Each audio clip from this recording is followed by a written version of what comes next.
신약성경 256페이지 로마서 12장 16절 17절입니다. 서로 마음을 같이하여 높은 데 마음을 두지 말고 도리어 낮은 데 처하며 스스로 지혜 있는 채 하지 말라. 아무에게도 악을 악으로 갚지 말고 모든 사람 앞에서 선한 일을 도모하라. 아멘. 마음을 같이하라는 제목으로 로마서 12장 16절 17절의 말씀을 통하여 우리에게 주시는 하나님의 은혜를 나누기를 원합니다. 예수를 믿는다라고 하는 것은 하나님의 자녀가 되었다는 뜻입니다. 하나님의 자녀다라고 하는 것은 이 세상에서 하나님을 아버지로 믿는 것뿐만 아니라 하나님 아버지가 자녀로 대우하는 삶을 살아가는 것이 예수를 믿는 사람들의 삶의 모습입니다. 예수를 믿는 사람들은 놀라운 특권을 가졌습니다. 이 땅에서 하나님의 아들로 살아가는 것뿐만 아니라 영원한 천국이 보장되어 있고 영생 가운데서 평안을 누릴 수 있는 삶을 살 수 있고 이 세상에서 죄에서 사함받아 자유를 얻고 하나님께 그 평안함과 은혜를 날마다 누리고 살 수 있는 그러한 축복, 특권을 받은 사람들이 예수를 믿는 사람들입니다. 이 예수를 믿는 사람들에게 하나님이 특권을 엄청나게 주셨는데요. 우리가 누리는 특권은 생각해보면요. 이 세상에서 어떤 가치를 가지고 어떤 성공을 한 사람도 우리가 하나님으로부터 받은 특권의 100만 분의 1도 안 되는 그러한 것을 누리는 겁니다. 적어도 예수를 믿고 하나님의 자녀가 되었다는 것은요. 그렇게 지긋지긋한 죄에서 사함을 받고요. 죽음을 넘어 부활의 약속이 있고 영원한 천국과 소망의 보장을 받고 살아가는 모든 순간 하나님의 인도함과 간섭함을 받을 수 있는 자리에 있다라고 하는 겁니다. 그런데 하나님이 우리에게 그러한 놀라운 특권을 주신 것과 함께 또 하나를 주셨습니다. 그것은 특별한 권세를 받은 사람이 행해야 되는, 지켜야 되는, 또한 반드시 마음 가운데, 삶 가운데 적용해야 되는 그 의무라고 하는 게 있습니다. 여러 가지 의무가 있습니다. 여러 가지 의무가 있는데 예수를 믿는 사람들이 이 땅에 살면서 가져야 될 그 하나의 의무라고 하는 실천해야 되는 것을 오늘 이 말씀을 통해서 우리에게 주고 계신데 서로 마음을 같이 하라 이렇게 말하고 있습니다.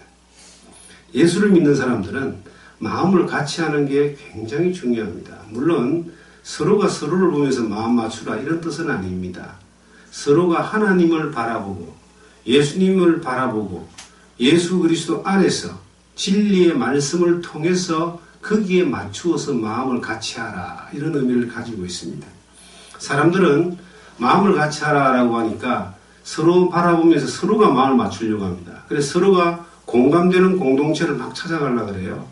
그래서 뭐 공차는 사람은 공차는 사람들끼리 마음을 같이 해서 만들잖아요. 우리나라가 굉장히 이기주의인 것 같은데 아닙니다. 우리나라는 공동체가 굉장히 강한 나라입니다. 그래서 둘이 세 명만 있어도 모임을 만듭니다. 모임을 만들어서 공감대를 찾아가지고 그 공감대를 따라서 공동체를 만들어요. 우리가 크게 대한민국에는 여러 가지 공동체가 있는데 상당히 영향력 있는 공동체가 3대 공동체가 있다고 그러잖아요. 전남 향후에, 전라도 향후에, 고려대학교 동문회, 그 다음에 해병대 정위에 이 세 공동체가 대단한 그런 파워가 있습니다. 근데 이런 것만 있는 게 아니고 사회생활 하는 사람 가운데서 한두 개 정도의 그 공동체에 자기가 가입 안 된 사람이 거의 없을 겁니다. 하다못해 동네 향후회나 친목계라도 이웃 사람들하고 만들어서 그렇게 가는 거예요. 자기들하고 마음에 맞는 사람, 공감대를 가진 사람들이 그런 것들을 합니다. 우리나라 그래서 단체 행동을 상당히 잘하는 그런 나라입니다. 근데 성경에서 말하는 마음을 같이 하라라고 하는 것은 교회 안에서 교인이기 때문에 마음을 같이 해서 모인다 이런 뜻이 아니고요. 하나님의 말씀 앞에서 예수 그리스도를 믿는 믿음 안에서 하나님의 그 사랑 안에서 마음을 같이 하라. 서로 보면서 마음을 맞추는 것이 아니라 주님을 보면서 같은 방향으로 가라. 이 뜻을 가지고 있습니다. 사람은요, 확실한 것은요, 전부 다 죄인입니다. 왜냐하면 의인은 없나니 하나도 없다고 성경에 이미 로마서 3장 10절에 선언을 해놓고 있습니다. 사람은 로마 3장 4절을 보시면 사람은 다 거짓되대. 다 거짓되고 죄인이고 아담 이후에 전부 다 죄와 범죄 가운데 왔기 때문에 인간을 믿을 만한 대상이 못 됩니다. 그런데 하나님은 절대적으로 믿을 수 있는 대상이고 우리가 믿는 분입니다. 하나님 한 번도 실패하거나 실망하거나 약속을 어기거나 우리에게 잘못한 일이 없어요.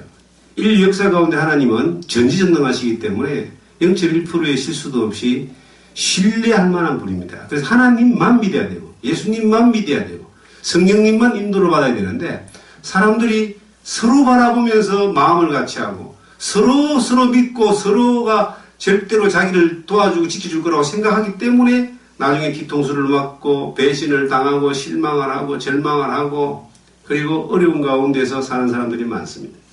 부부도 마찬가지입니다. 부부가 서로 마음을 맞추어서 처음에 결혼을 합니다. 그런데 이게 얼마나 오래 가느냐는 겁니다. 서로가 마음을 맞춰서 갈 수 있는 한계는요, 길어야 2, 3년? 그 주기에 이제 자녀가 태어나잖아요. 자녀에게 이제 또 시선이 집중되니까 이게 이어져 가고, 그렇게 이제 살아가는 겁니다. 근데 부부도 서로 마음 맞추는 것은 이거는 참 오래 가지 않는데 부부가 하나님을 바라보는 믿음 가운데 한 방향으로 딱 마음이 맞아지면은 이거는 변함없이 하나님 인도한 가운데서 아름다운 가정을 행복한 가정을 누리고 갈 수 있는 겁니다. 이 성경에 교회를 향해서 하나님이 말씀하시기를 하나님의 자녀된 특권을 누리고 하나님의 백성된 특권을 누리는 사람들에게 하나님이 말씀하시기를 야 마음을 좀 같이 해라. 서로 마음 맞추라는 말로 오해하시면 이거는 상당히 어려움이 옵니다. 목사하고 마음을 맞추어라. 목사하고 마음을 맞추는 건 좋지만 목사가 주님을 바라보고 성도가 주님을 바라보는 데에 마음이 맞으면 이것은 어떤 풍파가 오고 어떤 어려움이 오고 어떤 공격이 오고 어떤 상황이 돼도 흔들리지 않는 하나님의 은혜 가운데 믿음의 삶을 유지하는 것뿐만 아니라 발전해 나가지만 단순하게 목사하고 성도가 마음이 맞아요. 그런데 어느 날 성도가 실망을 시킬 수 있고 목사가 실망을 시킬 수 있습니다. 인간이니까 100%입니다.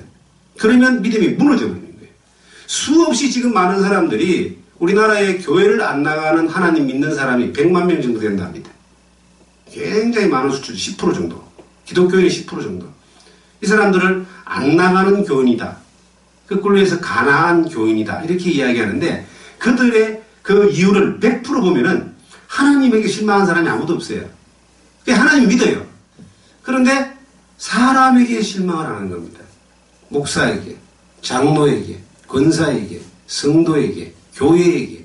근데 이것이 사람에게 실망을 하는 이유가 뭐냐면 하나님이 그렇게 하라고 안 했어요. 하나님은 사람을 보고 믿으라고 말한 적이 없거든요. 사람하고 마음을 맞추라는 말을 한 적이 없어요. 성경에 수없이 많이 마음을 같이 하라. 마음을 같이. 빌립보서 사도행전 여러 모습의 마음을 같이 함으로 나타난 놀라운 역사들이 특히 사도행전 2장에는 모든 성도들이 마음을 같이 하여 합심하여 기도하고 날마다 성전에 모이기 힘들고 모이기를 힘쓰고 떡을 떼며 구원받는 숫자를 하나님이 날마다 더하셨다. 근데 그들이 마음을 날마다 같이 한 게 서로 보고 맞춘 것이 아니라는 거예요. 하나님의 말씀 앞에 주님을 바라보고 성령 인도한 가운데 마음을 같이 한 겁니다. 지금 우리 시대에 너무나 많은 사람들이 길을 잃고 초점을 잃은 이유가 뭔지 아세요? 마음을 사람하고 맞추려고 하는 거예요. 제가 목회를 하면서 느끼는 게 뭐냐면 제가 30대 때는요. 내가 정말 사도 바울처럼 살 수 있는 사람인 것처럼 그렇게 살았습니다. 그런데 40이 지나고 50이 지나면서 점점 경험되어지는 것은 하나님에 대한 신뢰는 더욱더 커져가지만 저에 대한 자신감이나 저에 대한 어떤 이 내세울 만한 것이 점점 없어지는 거예요. 인간의 어떤 본성이라고 하는 것은 이건 없어지지 않습니다. 천국에나 가야 없어집니다. 그래서 날마다 죽는다라고 하는 표현을 쓰는 거예요. 날마다라고 하는 것은 진행형이거든요. 바울 사도 같은 그 위대한 크리스찬이 나는 날마다 죽는다라고 이야기한 것은요. 그 본성을 가지고 성령의 인도함을 따라서 주님을 바라보고 날마다 간다라고 하는 그 진행된 진행형. 그래서 구원을 이루라라고 하는 명령을 빌립보스에 우리 가운데 말씀을 주고 계십니다. 내가 이 교회나 신앙생활에 위기를 닥쳤을 때에 한번 돌이켜보세요. 그 위기를 닥쳤을 때에 보면 100% 뭐가 있느냐면 내가 사람하고 마음을 맞추려고 한 것이구나. 그 대상이 다를 따름이지 그 행위는 똑같은 거예요. 하나님이 그걸 그렇게 하라고 말씀하지 않았습니다. 마음을 같이 하라라고 하는 이것은 하나님의 말씀과 하나님의 그 사랑과 성령의 인도함 가운데 그것을 바라보면서 같은 방향으로 가라 이 뜻입니다. 다행스럽게 교회가 그러한 같은 믿음을 가지고 같은 방향으로 가는 사람들이 함께하는 그런 공동체가 있다면은 그 성숙한 믿음의 모습들을 뒤에 온 사람들에게 가르치고 안내하여서 그러한 믿음으로 갈 수 있도록 도울 수 있지만 단순하게 내가 하나님으로부터 말미암아 복을 얻고 문제를 해결하고 병을 치유받고 하나님 안에서 내 마음의 편안함을 찾아가는 이 단순한 그러한 이 종교적인 형태의 생활이라면은 그 중심이 자기가 중심이 되니까 내 이익과 내 요구를 채우는 게 중심이 되니까 내가 하나님을 바라보고 하나님 안에서 마음을 같이 하는 것에 대하여 이게 캐치가 안 되는 겁니다. 반응이 오지 않습니다. 나하고 딴 동네 이야기로 나아갑니다. 그러니까 성숙하지 못하고 변화되지 못하고 그저 잘 될 때는 좋지만 안 될 때는 주저앉아서 일어나지 못하는 그러한 경우가 되는 겁니다. 교회가 어디에 마음을 같이 해야 될까요? 저는 교회가 가지고 있는 절대적인 그 의무가 있습니다. 우리가 생명나무숲 전원교회가 이 산골짜기 위에 세워지지만 이곳에서 이 교회를 세우는 절대적인 이유가 있습니다. 그것은 제가 신앙생활하고 이 사명을 받아 복음을 전하는 이 사역자의 길을 나서면서부터도 한 번도 바뀌지 않았던 그 이유입니다. 앞으로도 바뀔 수 없는 이유입니다. 주님이 우리를 부르신 이유이기 때문입니다. 그것은 절대적인 것 첫 번째, 무엇을 향하여 무엇을 위하여 마음을 같이 해야 되는가? 주님이 말씀하셨습니다. 때를 얻든지 못 얻든지 복음을 전파하라. 너희는 가서 모든 족속으로 제자를 삼아 아버지 아들과 성령의 이름으로 세례를 주고 내가 너희 분부한 모든 것을 가르쳐 지키게 하라. 주님이 마지막 이 땅의 사역을 마무리하시면서 이 교회와 주님을 믿는 사람, 주님을 따르는 사람들에게 주신 명령 그 하나가 복음을 전파하라 합니다. 복음을 전파하는 도구로 이 예배당이 사용되기를 원하고 그 일을 하기 위해서 우리는 예배당을 지었습니다. 어떤 목사님이 저에게 질문했습니다. 아니 목사님, 그 많은 돈을 들여서 교회를 지으려면은 시내에 사람 많은 데 가서 지어서 해놓으면 더 좋을 텐데 왜 시골의 산골에 사람도 없고 집도 없는 데다가 교회를 지으셨습니까? 자기는 이해가 안 된다는 거예요. 자기는 그 정도 역량이 되면은 이곳에 이런 곳에 오지 않는다고 그렇게 이야기를 하셨습니다. 그래서 제가 그랬습니다. 여기에 예배당을 지어서 딱 한 사람만이라도 예수를 믿고 구원을 받아 하나님의 자녀가 되는 역사가 일어난다면은 여기에 들어갔던 비용이 하나도 아깝지 않고 본전을 뽑은 것뿐만 아니라 엄청난 유물을 남긴 겁니다.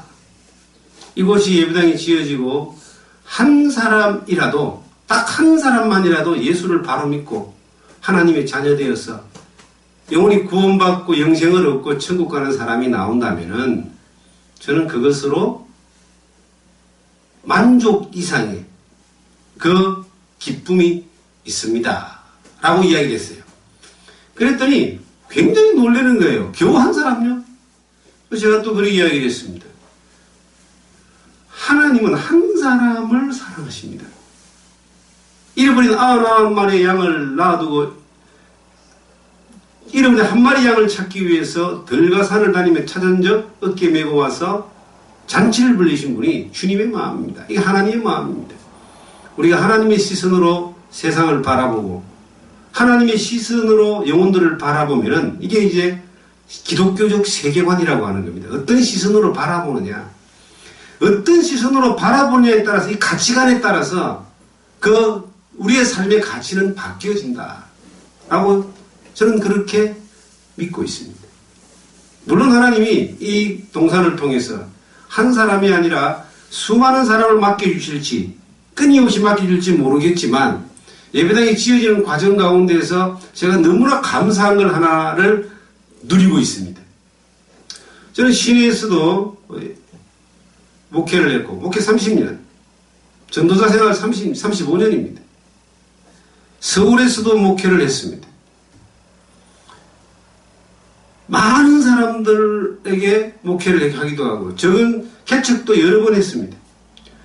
그런데 이렇게 좋은 지금 여기서 예배당을 짓고 목회를 준비하는 과정 가운데 개척을 준비하는 과정 가운데 이렇게 좋은 환경을 이렇게 좋은 조건을 하나님이 숨겨놓으셨다가 주셨구나 하는 그러한 감사가 있습니다. 제 아내하고 자주 그런 교제를 나눕니다. 야, 너무 좋다. 뭐가 좋으냐?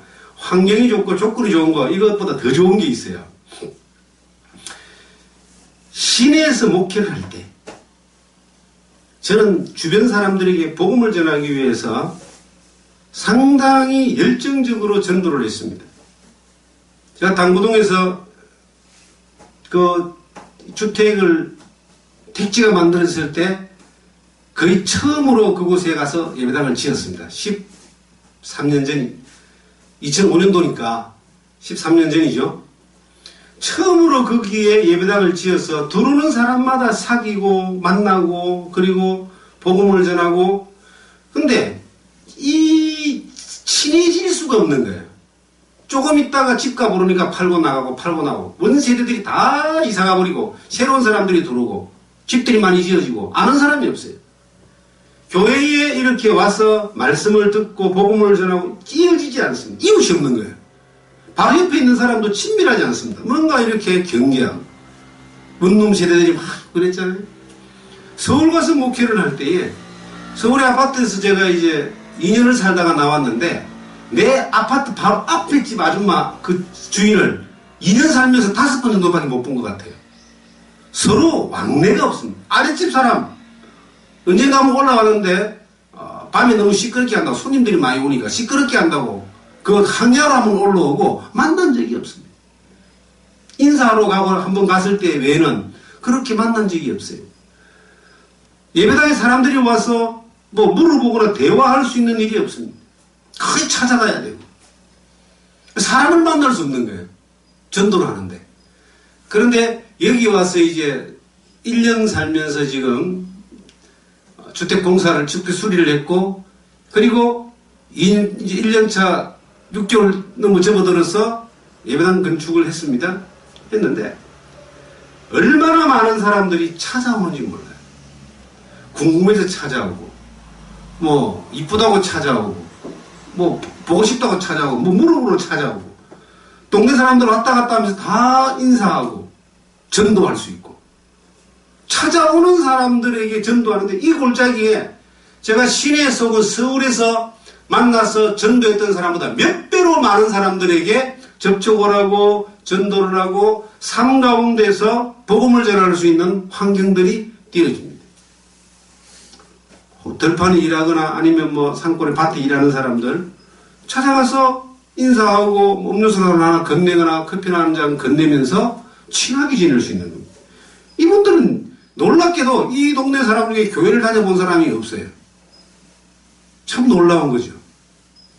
이상한 당들이 많긴 하지만은 그런데 복음을 전할 수 있는 그러한 환경과 통로가 지금까지 복음을 전해본 제가 35년 사역을, 전도자의 삶을 살고 복음을 전하는 삶을 살고 목회를 이어서 지금까지 하고 있는데, 이렇게 사람들이 찾아와서 쉽게 접촉을 하면서 생활 가운데 전도를 할 수 있는 그러한 환경은 여기가 처음입니다. 하나님이 숨겨놨다가 이런 환경을 이제 허락하셨는 것 같아요. 우리 입당 예배를 소박하게 작게 하려고 했습니다. 그런데 이곳 이 동네에 먼저 은퇴하신 목사님 한 분 계신데요. 그분이 계속 이 기례면 기관장들한테 인사를 해야 된다고, 그래 초대를 해야 된다고, 그래서 그분의 권면을 받아들여서 기관장들을 쭉 찾아가서 이제 인사를 했습니다. 면장, 학교 교장, 우체국장, 파출소장, 뭐 이런 분들요, 분여회장, 시의원 이런 분들 찾아 인사를 했습니다. 그런데 재밌는 거는요, 그분들이 여기 한 번씩 다 왔다 간 거예요. 왜 왔다 갔냐니까 소문이 났어요. 어떻게? 아니, 어떤 정신 나간 목사가 산골짜기에다가 교회를 짓는다고 소문이 난 거예요. 그래서 도대체 어떤 교회를 짓는지 우리 한번 가보자 그래서, 면장을 몇 번 왔다 가시고 여러 번 이제 왔다 가고 소문도 나고 뭐 그래요.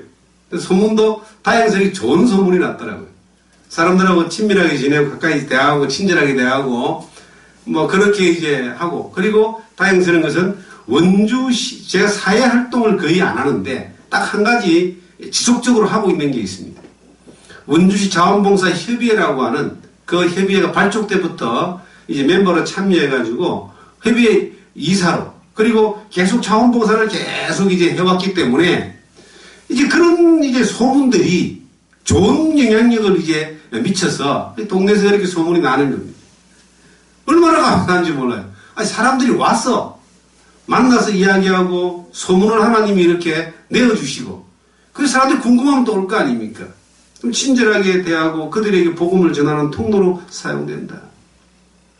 우리가 마음을 같이 하는 것은요, 교회가 모든 성도들이 전 세대가 예수 그리스도의 구원의 복음, 생명의 복음을 전하는 그 일을 위해서 마음을 같이 하는 거예요. 이 마음을 같이 하면 우리가 주님을 바라보고 주님으로 드는 명령을 따라서 수행하는 그 일들을 하나하나 해나갈 때에 우리에게 어떤 일이 일어나는가? 그 명령을 맡기신 주님이 역사를 하시는 것을 우리 모두가 보게 되는 겁니다. 보라, 세상 끝날까지 내가 너희와 항상 함께 있으리라. 마태복음 28장 20절에 나오는 말씀인데, 세상 끝날까지 함께 하시는 하나님의 그 능력을, 주님의 명령을 따라서 우리가 실천해 나가는 그 과정 가운데 우리는 충분하게 경험하고 볼 수가 있다라고 하는 겁니다. 그래서 복음을 전하는 일은 우리가 가진 사명인 것뿐만 아니라 저는 개인적으로 한 번도 바뀌지 않는, 변하지 않는 목표입니다. 그 일을 이곳에서 이루어 주시리라, 그렇게 믿습니다. 거기에 필요한 일꾼들, 즉 하나님이 보내주시리라고 믿습니다. 거기에 필요한 모든 여건들 하나님이 만들어 주시리라고 믿습니다. 그리고 그를 통하여 하나님이 일하심을 날마다 보게 되리라고 믿습니다. 두 번째, 우리가 어디에 마음을 합해야 되는가? 주님이 우리에게 명령했습니다. 내가 너에게 새 계명을 주노니 너희가 서로 사랑하라. 너희가 서로 사랑하면 이로써 모든 사람이 너희가 내 제자인 줄 아니라. 요한복음 13장 34절에 나오는 말씀입니다. 서로 사랑하는 데에 마음을 같이 해야 된다. 마음을 합해야 된다. 주님을, 하나님을 사랑하고 마음을 다하고 뜻을 다하고 목숨을 다하여 주 너의 하나님을 사랑하고 이와 같이 네 이웃을 네 몸과 같이 사랑하라 그랬습니다. 내 이웃이 누구냐는 겁니다. 내 이웃이. 첫 번째 내 이웃은 우리 한 믿음 가운데서 한 소망 가운데 살아가는 성도들이 내 이웃입니다. 내 이웃이 누굽니까? 좀 더 땡겨버리면 그 내 이웃은 나의 가족입니다. 내 아내도 내 이웃이에요. 내 자녀도 내 이웃이에요. 이 촌수를 따지면 이제 무촌부터 시작해서 부부는 무촌이고 자녀는 일촌이고 2촌, 3촌, 4촌 넘어가잖아요. 다 이웃이에요. 그 주님의 사랑 안에서 서로 사랑하는 마음으로, 믿음으로 마음을 같이 해라. 이 교회 공동체는 사랑의 공동체입니다. 제가 이 목회를 하면서 몇 가지 이렇게 배운 게 있습니다. 그게 뭐냐면, 어릴 때, 신앙이 어릴 때, 열정이 가득할 때, 이게 끊고 맺는 것에 대하여 굉장히 정확하게 제가 해왔습니다. 어떤 면에서는 그런 것 때문에 제 신앙이 주님 안에서 유지될 수 있었고, 세속화되지 아니하고, 보존될 수 있었고, 지금까지 올 수 있었던 것 같아요. 그런데 지나가는 여정 가운데 수많은 사람들을 이렇게 만나게 되잖아요. 만나는 가운데, 마음을 아프게 하고, 힘들게 하고, 또 공격을 하고, 모함을 하고, 뒤통수 때리고, 안 좋은 기억이 있는 사람들도 많이 있습니다. 근데 안 좋은 기억이 있는 사람들에 대하여 제가 참 고통스러워요. 뭐가 고통스러우냐면은, 안 보면 좋은데, 어느 순간에 가면 또 보게 되는 겁니다. 목회자든, 성도든, 아니면 중직자든, 지나온 사람이든, 그들을 향하여 어떤 태도를 내가 가져야 되는가? 성경이 말한 태도를 가져야 됩니다. 여러분과 제가 똑같은 태도를 가져야 됩니다. 사랑해야 됩니다. 사랑은 용서입니다. 사실 우리가 어떤 이유 때문에 멀어졌다가 다시 만나게 될 때에, 혹은 또 그들이 다시 교회를 오게 될 때에, 신앙생활을 같이 하게 될 때에, 우리가 감정이 앞서고 또 내가 중심이 되어가지고 나의 이익과 손해를 따지는 그러한 것을 먼저 앞서가면은, 이것은 교회가 마음을 같이 하라라고 하는 것에 위배되는 겁니다. 뿐만 아니라 이것은 서로에게 어려움이 옵니다. 지금 이제 우리가 그런 일을 지난주 겪었잖아요. 또 계속 겪게 된다니까요. 그렇게 되면 어떻게 해야 되는가? 항상 사랑이 앞서가도록 해야 됩니다. 내 감정이 사랑보다, 주님의 사랑보다 앞서가면 문제가 걸쳐지게 돼 있어요. 내 감정은 주님의 사랑 뒤에 가는 거예요. 주님의 사랑이 항상 앞에 있다. 그 사랑이 앞으로 끌고 가는 것이 되어져야지만이 마음을 같이 하는 일이 유지될 수가 있습니다. 사람들은 저를 보고 고집이 세다 그래요. 제가 봐도 제가 고집이 세요. 근데 고집이 센데, 그 고집이 주님의 사랑보다 앞서가면 망하는 겁니다. 주님의 사랑보다 항상 뒤에 있으면은 이건 해결이 돼요.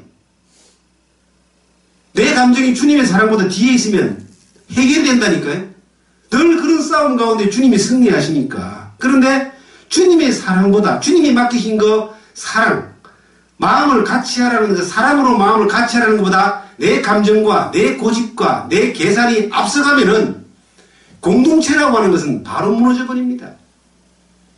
교회 공동체. 우리는 지금 새롭게 이 개척을 하여 이곳에서 복음을 전하고 우리에게 맡겨진 하나님의 사명을 감당하게 되는데, 그 과정 가운데 우리에게 정말 필요한 게 뭐냐?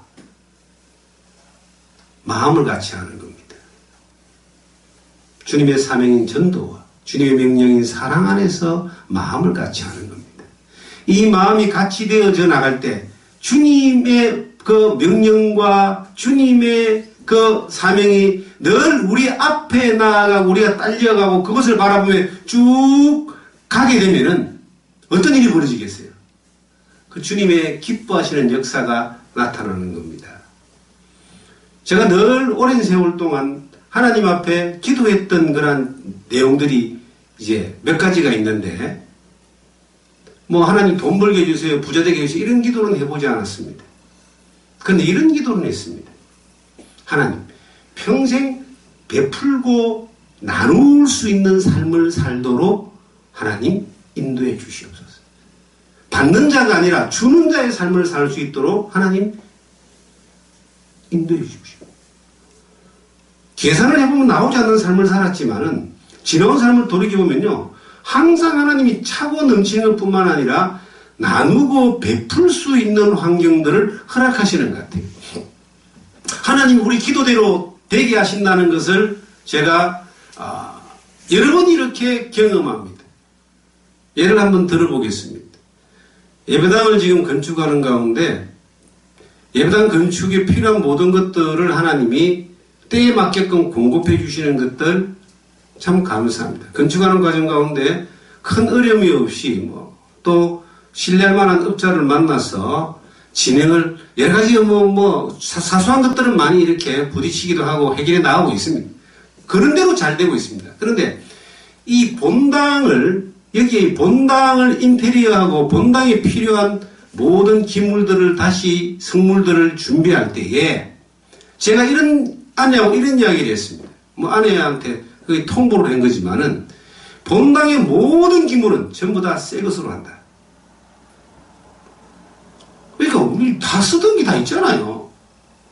모든 기물들은 새 것으로 한다. 그리고 괜찮은 걸로 한다. 그렇게 이제 선언을 했습니다.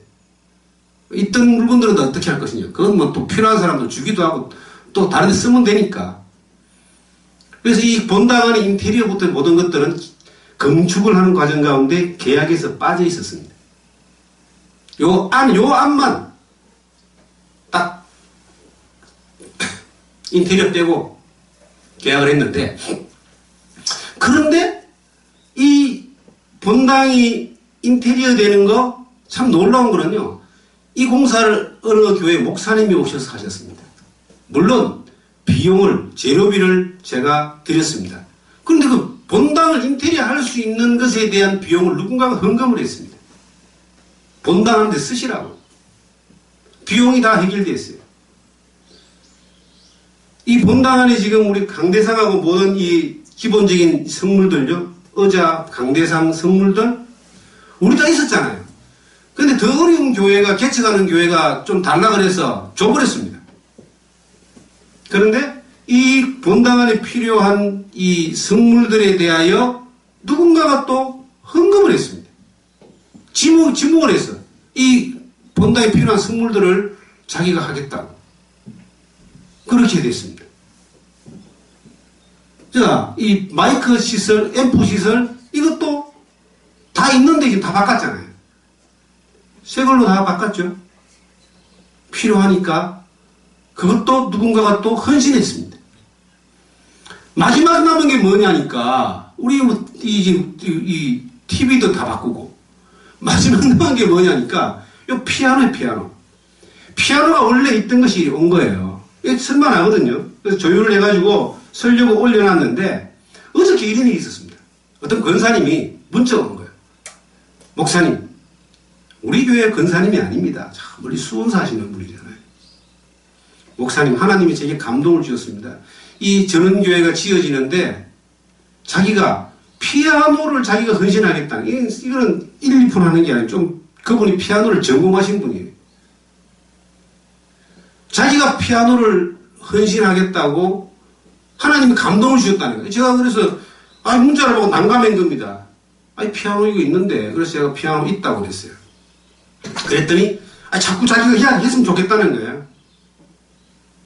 그래서 아내하고 잠깐 대화를 하다가 그 하나님이 감동을 주셨다면은 그렇게 하라고 하자고.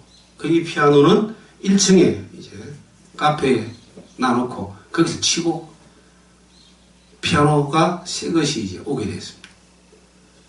근데 이런 생각은 안 해봅니까? 이 말한 대로 되고 믿은 대로 되는구나. 제가 성도들에게 이전에 늘 이런 이야기를 했습니다. 우리 이전에 신에서 목회할 때 이상하게 여기 멤버로 참여하신 분 가운데 한 분은 이제 고물장사 하시는 분이 계셨고, 한 분은 중고 물품을 이제 취급하는 분이 계셨습니다. 참 그분들이 헌신적이고 참 좋으신 분들입니다. 믿음 안에서 훌륭하신 분들입니다. 그래서 그분들이 교회에 헌신하실 때 가져오는 물건이 전부 다 중고고 남이 쓰다 버린 것 중에 쓸만한 것들을 갖다 놨습니다. 나중에는 참 마음이 어려웠습니다. 제가 하나님의 교회에, 하나님의 집에, 하나님이 돈이 없어서 하나님 일을 못하시는 것이 아닌데 마음은 알지만 앞으로 중고 쓰다 남은 거 교회로 가져오지 마십시오. 제가 이제 이런 경험이 있었습니다. 어릴 때 청년들 신앙생활할 때에 교회가 상가교회였는데 100여 명 정도 모였던 교회였습니다.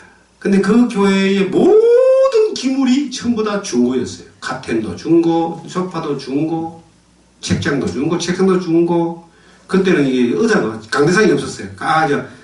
장의자가 없었어요. 바닥에 이제 방석 안고 앉았는데 방석도 중고. 왜 그러냐 했더니 당시 이제 막 아파트 13평짜리 막 지어지면서 부산에서요. 사람들이 막 이사를 아파트로 많이 들어가는 거예요. 8평, 13평짜리 막 국민 아파트가 지어질 때예요. 80년대인데. 이제 아파트로 이사 가니까 새 물건을 사고 싶은 거야. 근데 버리기는 아까운 거예요. 그러니까 버리기 아까운 물건들을 전부 다 교회다가 다 쓰라고 갖다 놓는 거예요. 장롱도 중고가 몇 개. 난로도 중고, 선풍기도 중고, 다 중고야. 그러니까 교회가 무슨 중고방 같았어요. 근데 그게 가르치는 사람이 제대로 이렇게 목사님이 가르쳤으면 참 좋았으련만, 돈 아낀다고, 물자가 귀하다고 그렇게 하다 보니까 모든 성도들이 이제 생각하기를, 야, 집에 새 거 사면 흥거는 교회 갖다 놔야 된다. 테레비가 몇 대씩 있는 거예요. 중고 테레비가. 의식이 그렇게 가는 거예요. 그래서 목회를 하면서 우리가 하나님의 일에 들여지고 교회의 일에 들여지는 것들에 대하여 항상 우리 마음에 너희는 먼저 그의 나라와 그의 의를 구하라 그랬고 네 재산과 소산물이 처음 난 것을 하나님께 드리라고 했는데 하나님이 처음으로 최고로 대접받기를 원하시는데 우리에게 하나님은 그렇게 대우해 주시는데 우리가 하나님을 향하여 헌신하고 드려지는 것들에 대하여 너무 가볍게 뒤로 미루니까 중고가 가득해지는 겁니다. 고린도서 9장의 11절 이하에 보시면은 심은 대로 거둔다는 말씀이 있습니다. 믿음으로 심는 자와 육신으로 심는 자가 거두는 열매가 믿음으로 심는 자는 믿음의 열매를 거두고 육신으로 심는 자는 육신의 열매를 거두는 거예요. 이건 아주 법칙입니다. 이것은. 땅에 뭘 심으면은 심은 대로 나오는 것이 눈에 보이는 법칙이잖아요. 하나님의 법칙은 하나님도 심는 대로 거두는 거예요. 이 땅에서 우리가 보상을 못 받으면 하나님 앞에 갔을 때라도 보상을 받습니다. 이 땅에서도 충분히 하나님이 심은 대로 거두는 것들을 보여주십니다. 우리가 하나님을 향해서 마음을 같이 해야 되는 여러 가지 일 가운데 하나가 사명에 대하여, 사랑에 대하여, 그리고 하나님 앞에 헌신에 대해서입니다. 우리가 기도하면요, 하나님 뜻에 맞는 기도를 하면 하나님이 들어주시거든요. 제가 저녁에 그 이야기를 저녁에서 비로소 피아노 문자를 받은 거예요. 한참 동안 고민했습니다. 사실은 있는 걸 바꾼다는 게 내가 해나는 것도 아니고 본인이 감동받아가지고 전혀 예상치도 않았던 분이 우리 교인도 아닌데 그렇게 어디서 제발 자기가 하게 해달라는 거예요. 나중에는 내가 거부를 하니까. 그래서 감동대로 하십시오. 그리고 입당 예배 때 오셔가지고 그 헌신한 피아노로 반주 좀 해주십시오. 그게 너무 좋아하는 거예요. 그런데 아내한테 이제 이걸 이야기하면서 내가 웃으면서 저게 흥분되잖아요. 하나님이 기도를 응답하신 거거든. 사실은 내가 욕심낸 것이 아니고 다 새 걸로 바꾸고 싶다. 그러니까 우리 아내가 하는 말이 너무 편해지 말라는 거예요. 너무 좋다고 표시내지 말라고. 그래서 내가 하는 말이 좋은 걸 표시를 해야지. 하나님이 하신 일을 선포하고 찬양하고 감사해야지. 당신이 입 딱 붙들고 있으면은 찬송은 말라고 하냐. 그럼 이딴 거 살지. 그렇게 제가 뭐라 했습니다. 하나님이 만들어 가시는 것들이 우리가 보여지잖아요. 캐치한다. 그냥 지나가는 이 가운데서 지금 이 자연을 보십시오. 얼마나 아름답습니까? 수많은 사람들은 그냥 지나고 단풍 좋네. 그런데 제 마음에는 온 땅이 여호와를 찬양하라. 창조주 하나님의 솜씨를 하나하나 보는 거예요. 그걸 캐치해내서 하나님 옆에 영광을 돌리는 것이 우리가 하는 일입니다. 우리의 입술을 통해서 삶을 통해서 하나님이 역사하신 것을 마음껏 고백해야 되는 거예요. 목소리 높여 여호와를 찬양하라 그러잖아요. 그게 뭐예요? 하나님이 하신 일을 내가 딱 받아가지고 이것을 내 삶을 통해서 고백하는 겁니다.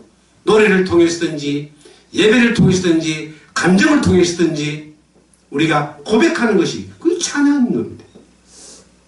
앞으로의 일들이 참 많이 기대가 됩니다. 물론 여러 가지 뭐 방해도 있고 뭐 공격도 있고 이런 일들은 이건 뭐 당연히 있는 것들이니까 그렇게 심각하게 생각할 필요가 없습니다. 하나님이 역사하면 마귀는 역사하지 않겠습니까? 그런데 제가 믿는 믿음은 마귀의 역사를 미리 막아주시는 분도 하나님이시다. 전능하신 하나님이 그 싸움을 대신해 주신다. 그렇게 믿는 거예요. 믿은 대로 되는 거예요. 여러분들의 삶 가운데서 하나님 어떤 하나님이십니까? 우리가 눈에 보이는 수많은 것들에 대하여 정말 많이 우리가 고백하고 찬양할 필요가 있습니다. 이것은 하나님을 높여드리는, 하나님께 영광을 돌리는 겁니다.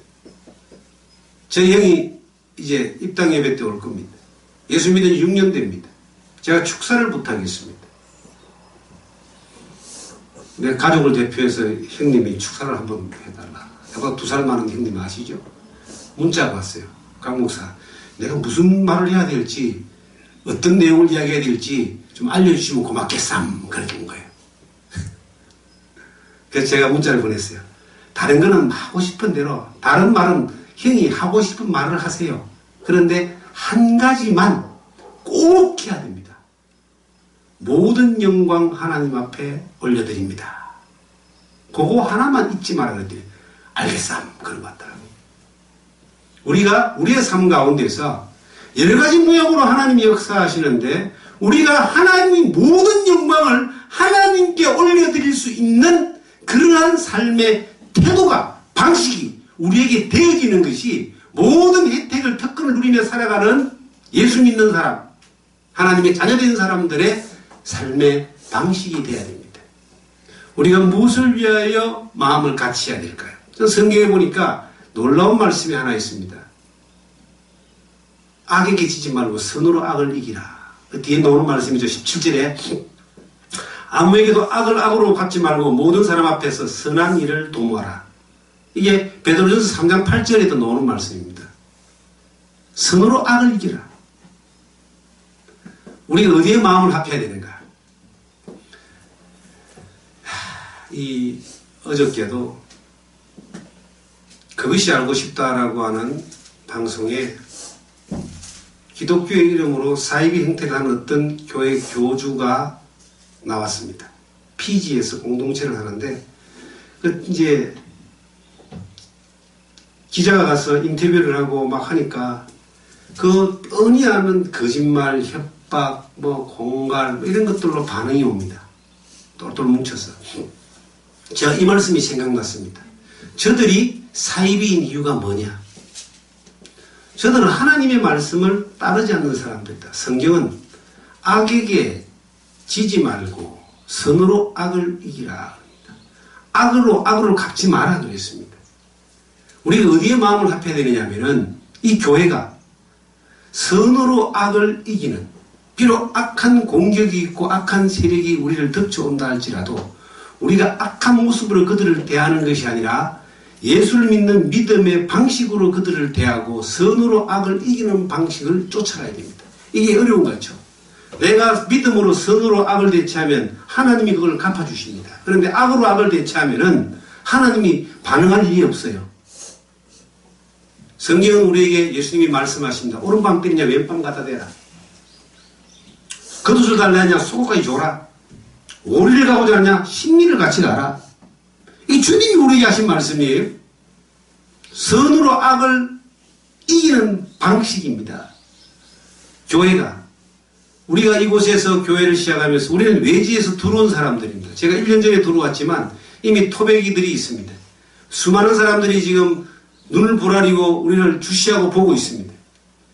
우리가 악을 행하는 행동을 하진 않겠지만 악한 행동이 왔을 때 악을 악으로 갚는 태도를 보이면 이것은 우리가 지어버린 거예요. 믿음의 방식이 아닌 겁니다. 그리스도의 삶이 아닌 겁니다. 악이 우리에게 온다 할지 우리가 악을 행하지 않을 겁니다. 어느 누구도 우리가 뭐 악을 행하지 않습니다. 저는 이 앞에 농산물이 뭐 썩어 나빠져도 주인이 허락하지 않고 주지 않으면 가져오지 않습니다. 깻잎 하나도 안 따옵니다. 도리어 그걸 지켜주긴 하죠. 그러니까 이제 친해졌다고 하면 갖다 따먹으라 그러고 갖다 주기도 하고 그래요.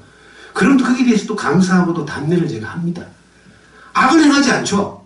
그런데 그들이 내게 악을 행했을 때, 우리에게 누군가가 공격을 했을 때 우리가 어떤 태도를 가져야 되느냐, 교회가 어떤 태도를 가져야 되느냐. 세상 방식은 손해 안 봐야 되잖아요. 한 대 맞으면 때려야 되잖아. 한 대 플러스 한 대 때려야 되잖아요. 저도요, 이게 원래 호전적인 사람입니다. 내 자식들이 나가서 얻어맞고 오면요, 때리고 와라, 내가 책임질게. 그렇게 이야기를 했습니다. 열받더라고. 우리 집 짐승이 나가서 어디 물려고 와도 열받을 것 같아요. 그런 어떤 성격을 가지고 있는데, 주님이 우리에게 말씀하시기를, 야, 악이 너에게 오느냐? 악으로 악을 갚지 마라. 그들의 방식대로 살지 마라. 선으로 악을 갚아라. 선으로 악을 이기라. 선으로 악을 이기기가 쉽지 않잖아요. 선으로 악을 대한다는 것은 내가 손해볼 수 있습니다. 손해보냐? 손해봐라 이거예요. 손해봐라. 왜? 그러면 내가 갚아주겠다. 이게 하나님의 방식입니다. 우리가요, 너무나 흔히 착각하기 쉬운 것은요, 원수를 내가 갚아야 된다고 생각하는 거예요. 그런 사람이 너무 많아요. 그런데 원수를 내가 갚아야 된다고 생각하면 그거는 악으로 악을 갚는 건데, 그거 갚아줘도 후련하지 않습니다. 그런데 원수를 내가 안 갚아. 하나님이 갚으세요. 하고 던져주시는 거예요. 하나님 갚으세요. 다윗이 그랬대요. 사울이 하도 다윗을 죽이려고 하니까 하나님, 저 원수를 하나님이 갚아주세요. 살아계신 하나님이 갚아주세요. 다윗은 갚을 기회가 있었는데도 그걸 하지 않습니다. 근데 하나님이 정말 갚아주셨어요. 우리가 뭘 믿느냐 하면은 우리에게 말씀하신 하나님이 살아계심을 믿는 겁니다. 그 하나님의 방식대로 했을 때 내가 지금 속이 후련하지 않고 금방 결과가 안 보인다 할지라도 하나님한테 맡겨봐. 그러면 하나님이 갚아주신다는 말은 보상해 준다는 뜻입니다. 이 땅에서 안 되면 하늘나라 가서도 보상해 주십니다. 여러분과 제가 이 주변의 사람들을 대할 때에 좀 더 친절하게 대해야 됩니다. 인사도 먼저 하고 미소도 먼저 짓고 뭔가 나누려고 하고 베풀려고 하고 섬기려고 하고 그렇게 해보자는 겁니다. 선으로, 악도 선으로 갚으라는데 일반적인 사람들에 대한 우리의 태도가 선을 행동하는 태도로 나타난다면은 이곳에서 하나님의 영광이 나타나고 복음이 전해지고 그리스도의 사랑이 충만한 그러한 모습들로 우리가 신앙생활을 할 수 있고 우리에게 맡겨진 사명을 감당할 수가 있는 것입니다. 그러한 삶을 살아가는 데에 실천적인 삶을 통하여 하나님의 역사하시는 것을 볼 수 있는 여러분과 저가 되기를 주님의 이름으로 축원드립니다.